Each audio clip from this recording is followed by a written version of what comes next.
Hey guys, it's Clovis, and today I'm going to explain why Pumpking the King of Ghosts actually sucks. A less clickbaity title would have been why Pumpking isn't as good as you think it is, but nonetheless, here we are. Now I know what you're thinking, Clovis, how the hell is a strategy with an infinite damage cap bad? Well, multiple reasons actually, and we're going to explain all of them in detail in this video. The first main reason is, this strategy is subject to many counters. Not just limited to buff counter cards, but also zombie specific counter cards which are very good at what they do. The second reason is, if your goal was to reach the maximum possible attack of 9999, you can do this much faster with a few different strategies. And the third reason is, well, we'll get to that towards the end of the video. Now, before I continue, I will acknowledge that Pumpking is an easy and convenient way in the single player campaign to build up damage and beat the AI, but this is purely because the AI will never react to it. There is a lot of ways you can destroy the AI in the game without doing this strategy, so it's kind of a moot point, and we will talk about that later on in the video, but for now, let's focus on the counters of this strategy which would be effective outside of the vacuum of just versing the terrible AI in the game. So let's go into the counters for a Pumpkin deck and why they're so important. I want you to imagine a game state where Yu-Gi-Oh! Duelists of the Roses actually has online functioning multiplayer, player versus player mode. Now imagine you and everyone who thinks Pumpkin is a good strategy uses this strategy when playing online. This would create a game state where most players would include at least one way to counter a Pumpkin strategy so that they didn't lose against this strategy. And due to the variety of these counters, the versatility of the counters would allow you to include at least one of these hard counters in a deck without actually disrupting the flow of your own separate strategy. Not only that, but you only really need a few counter cards in an otherwise synergistic deck to completely shut down an entire deck focused around Pumpkin. Now, I know what you're thinking, right? Well, you can just counter any strategy, right? Most strategies in the game there are counter cards for, right? But that's not really an argument, because for Pumpkin strategy to work in any capacity, you require multiple Pumpkins to be face up in defense mode for their effect to work. This literally exposes this strategy to the enemy, tells them exactly what you're doing, and due to you needing time for this to work, it actually gives your opponent multiple turns to react to this, all while you have face-up defense Pumpkins. The enemy knows exactly what's going on, and simply put, while you have just face-up Pumpkins just sitting there, the enemy can just chew through their cards with any set of cards or counter cards they have and just draw whatever they need and have enough time to react to this sort of strategy, because it's not really that fast. So now let's actually talk about the counters for Pumpking. First, we'll go through the attack neutralizing counters, which the first thing that comes to mind is Cursebreaker, right? You would assume this would be a staple in any deck. As it's very versatile, it would counter anything that's buff-based, keeps your deck cost low as well. Quickly, another way to deal with high attack monsters of any kind would just be some sort of permanent disable such as Paralyzing Potion, which the only answer to that would be having Dragon Pipers or Pop the Trick, and having those in the deck would take away from the synergy of a deck that probably requires a lot of synergy to be able to turbo out Pumpkins and play them all in the first turn. Also, if you have a high rank Fairy deck leader, you have Spellbind specific type leader ability, which spellbinds zombies anytime they go near a Fairy deck leader. So if Pumpkin and zombies are really that popular, all someone would need to do is have a Fairy deck leader, and they would just move towards you. They would literally never lose to a strategy involving zombie monsters. Outside of the Paralyzing though, back to the Neutralizing, a fantastic card that I think would be extremely popular in PvP would be Magical Neutralizing Force Field. This basically applies Cursebreaker to every card on the field at the same time, which, again, if you imagine 5 Pumpkins, you don't have to Cursebreaker every single one of them. You literally just activate one of these spell cards, and then it neutralizes all Pumpkins at the same time, just within one turn. You could argue if it's worth one turn to neutralize everything. I would argue it's definitely worth it if you have 5 face-up Pumpkins as your monsters and your only strategy is to gain attack and defense. magical neutralizing force field within one turn would reset all Pumpkins to their base attack and defense, with the exception of terrain and a leader ability, which even at that, Pumpkin after a magical neutralizing force field activation would have 2800 attack and 3000 defense, which is a lot less than 9999, so yeah. You don't even really need to neutralize Pumpkins though. If you just have Rogue Dolls in your deck, you could simply play these and it doesn't matter how high attack the enemy zombie monsters are. Rogue Doll just doesn't even care. It will just destroy every single zombie every single time. Because you need to have zombies for them to be affected by Pumpkin's effect, any deck with Rogue Dolls would beat any Pumpkin deck without even needing to worry about what your other cards are. They wouldn't be buffed if they weren't zombies, and if they were zombies, they would just lose to Rogue Doll. Sure, the enemy can possibly play Last Day of Witch to destroy these, but you can also play Eternal Rest, which destroys all zombies on the field. And that's pretty easy to resolve if the enemy just has 5 face-up Pumpkins on the field. You could argue that having, for example, Temple of Skulls counters Eternal Rest, but it does not even counter Rogue Doll, so that's kind of a moot point.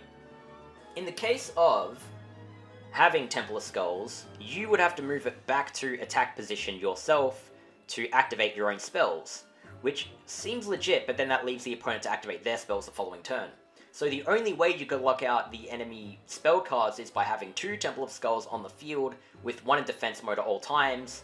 Then when it's your turn, you switch that to attack mode, and then at the end of your turn, you switch the other one to defense mode. But remember, if you have 2 Temple of Skulls on the field, then you only have 3 Pumpkins, so this strategy is now a lot slower if you're trying to sustain it, and the less Pumpkins you have, the slower it is when it's already not that fast, which again, we'll talk about a faster strategy in the next section.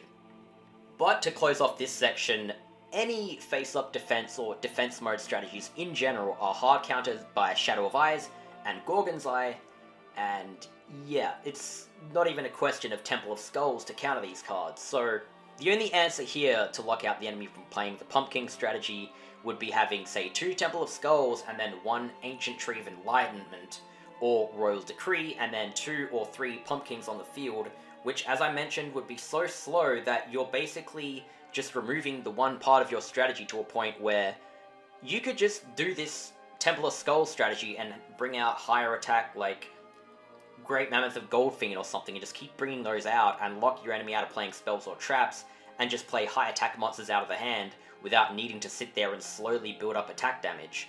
If you consider 3 Pumpkins on the field, that's 1 Megamorph per turn. If you just have any number of equipped cards in your deck, you could bring out this damage way faster, and, well, yeah, any deck, pretty much every single deck in the game has decent equip synergy. Arguably, zombies have one of the worst equip synergy, so if you were doing a strategy like this, it would make more sense to do any other strategy that has a lot more equipped cards. Any other monster type that has more equipped card synergy, where you could just rapidly bring out damage. So you just set a Royal Decree and then maybe 1 face-up Temple of Skulls, and then you just play whatever other strategy you want, which would be better than just having this sole zombie strategy that would just die to hard counters. Again, remember, if you used Ancient Tree of Enlightenment or Royal Decree, you wouldn't be able to use trap cards yourself, which is a problem because you're the one playing a defensive strategy. You are the one who is more likely to want to use trap cards to stop the enemy from attacking into you before your Pumpkins build up damage and get off the ground. And remember, all these things considered, you still lose to Rogue Doll every single time. If Pumpkins were really that defendable and you could possibly make a great Pumpkin strategy, you would just lose to Rogue Dolls every single time. People would just play Rogue Doll to counter a Pumpkin strategy if it was really that powerful. And again, if you're doing stuff like playing Last Day of Witch with some sort of Temple of Skulls lockout, it's not as if the enemy can just play a Dur deck and force all of your cards into attack position and then just play an Eternal Rest and then kill your Temple of Skulls, or just kill your Temple of Skulls with a Rogue Doll anyway. They're just sitting ducks on the field. Any defense mode monsters will lose to stuff like Dur deck, Shadow of Eyes, Gorgon's Eye, Stop Defense, which isn't as effective as Dur deck here because Dur deck would work against having a defense mode Temple of Skulls. There are just so many answers to a strategy like this that no matter how good, no matter how much you tried to salvage this Pumpking strategy, you would still lose. There would always be counters to this, even in the form of like 1 or 2 cards. So if the enemy just had a fairy deck leader, or they had any light deck with rogue dolls, they would just be pumpking every single time. They wouldn't even need to try. They would have 5 of the cards in their 40 card deck, would just destroy your entire strategy, and you would never be able to do anything to win, with the exception of playing a completely different strategy that is not Pumpking. I know this is very long-winded and it seems contrived, but the point that I'm making here is that in any capacity, Pumpking is just completely subject to counters. Doesn't matter how good you make it, it's just going to lose to some strategy at some point. Now again, if your strategy was to overwhelm your opponent with tremendous amounts of attack built up over the course of a few turns, you can achieve this damage way faster than Pumpking anyways. If you really think it's a cool idea to have a strategy where you can just build up irrefutable amounts of damage and just body the enemy, why use Pumpking? There are faster strategies that will get you 9,999 attack than Pumpking. One is Muka Muka with Darkness Approaches. You can also loop Darkness Approaches with Magician of Faith, which we'll go into more detail. This might take a few turns to set up, but in the case of having a deck full of low summoning point cards that you just keep fusing to generate more monsters in the graveyard, you could flip up Muka Muka, and after you have a certain amount of monsters in the graveyard, Muka Muka would just create thousands of damage for itself every single time you flipped it up without even needing any other cards. The problem with this strategy is, though, you can only have 3 Muka Muka in your deck. So maybe it's not as good as the next strategy I'm going to go to, but it's still faster than Pumpking. Anyways, my main strategy I'd like to highlight, and this is the perfect example of why Pumpking sucks. You know that Pumpking, the only thing it does is sit there and gain large amounts of attack and defense over time before charging the enemy. If you want to have 5 of the same monster powering each other up, Mystical Elf does this much, much faster. And just like Pumpking, you can fuse Mystical Elf simply by fusing either a Dancing Elf or a Wing Egg Elf with any low attack female or light spellcaster. You can also have 3 hard copies of Mystical Elf in your deck, so you have a total of 9 Mystical Elves you could create within your deck, which is more than enough, seeing as the max monsters you can reach is 5 on the field anyway. Mystical Elf, if you don't know, has a flip effect which increases all light monsters by 800 points. It is subject to counters from a card such as Dark Piercing Light or the Stone Mystic, but all you need to do is activate a Darkness Approaches, which you would have in your deck in this strategy, and then flip all your monsters face up again. Every time you do this with 5 Mystical Elves, you flip them back up, your Mystical Elves give each other 800 attack each for each one you flip up. So while 5 Pumpkins gain 500 attack and defense for all your zombies every single turn, 5 Mystical Elves being flipped up will gain 4,000 attack and defense for each other every single turn you successfully manage to do this. So you can reach 8,000 attack within 2 turns simply by flipping all of them up, activating 1 Darkness Approaches the next turn, and then flipping all of them face up again.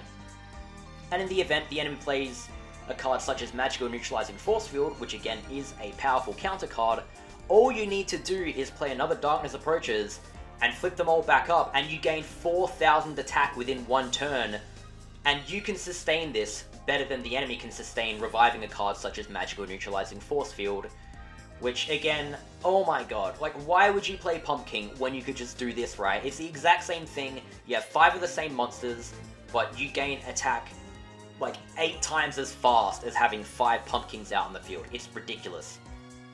Now again, this is still subject to counters such as Last Day of Witch, and yes, it is also telegraphed by having the enemy know what you've fused, but still, it's basically the same thing as Pumpking, but way more efficient.